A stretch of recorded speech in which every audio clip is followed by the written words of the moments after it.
Hey, welcome back. We've seen the transition from snow this morning up through Turnagain Pass to rain this afternoon. Look at those roads just be cleared from the snow as that rain is now falling in the area, and a lot more moisture is on the way for this area. Also, temperatures warming. This is one of the areas too that we've seen wind gusts already up close to 80 miles per hour this afternoon.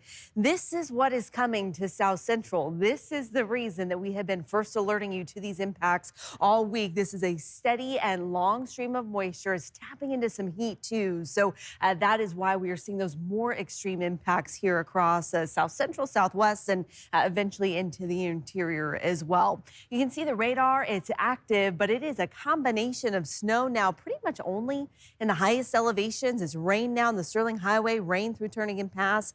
The only spot that we are still seeing some snow is as you head into the northern Susitna Valley and then out into the southwest corner of the state. Most of Bristol Bay has switched over, but further north and inland still holding on to that snow. But a closer view here, again, you can see that mixed bag from rain from Seward into Turnagain Pass to snow only in the highest elevations. But I also want to point out Anchorage down toward Kenai, there's this little hole in the moisture. That is the mountains blocking that precipitation from coming up and over. So it has been relatively dry again in those areas. That's going to change as that storm moves north tonight.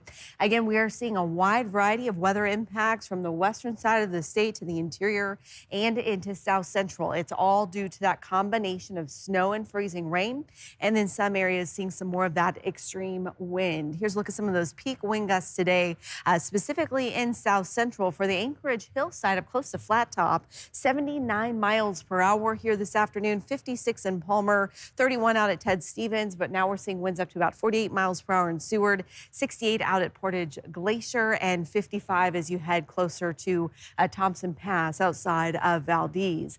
Looking at the precipitation totals, the wettest areas you would expect right in the middle of that stream in Kodiak, 1.5 inches. You see 0 for Anchorage. That's a little deceptive because it definitely doesn't represent all of South Central. Again, look at Portage Glacier, nearly 2 inches of what has been mostly rain today, and close to 1/2 inch in Seward. So the moisture's there. It's coming down in Homer. And again, that's what we've been talking about. That's the wet weather that we're going to see here later on tonight. So this storm again continues to lift to the north. Here we are, 11:30 tonight. We are seeing some snow extending across Norton Sound, still seeing that mixed bag for the Kuskokwim Delta.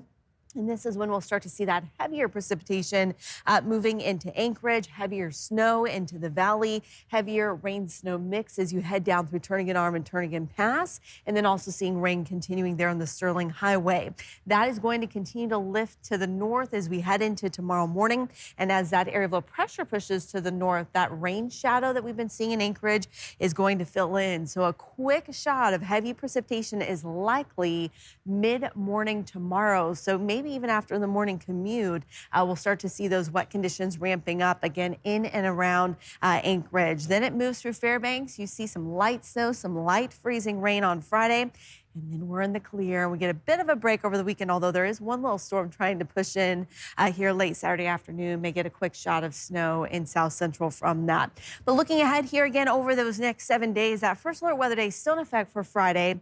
That is because we're still seeing again the morning commute, mid-morning, early afternoon, seeing the rain and snow. But that's also when we're going to see those higher winds settling into the Anchorage Bowl. Again, the high wind warning for tonight and tomorrow morning is for the hillside. But as we head into tomorrow midday, I do expect strong winds in town.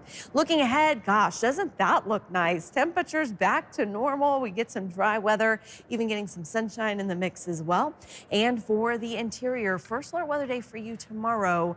Fairbanks, a little light freezing rain on top of that snow to start the day. That'll wrap up pretty early in the day. And then also seeing calmer conditions for next week. So we got this. We need to get through the next 24 hours, and then we're in the clear. Just stay safe out there. Absolutely.